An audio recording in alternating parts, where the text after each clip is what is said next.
gönlümüzün huzuru, asla terk etmeyeceğim ibadet. Asla terk etmeyeceğim ibadet.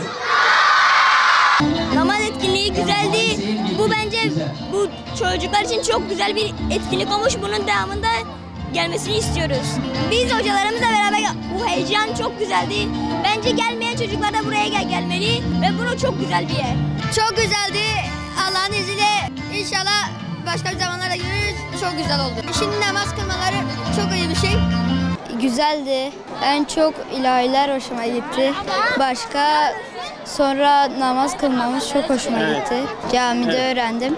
Buraya hocalarımla, cami arkadaşlarımla.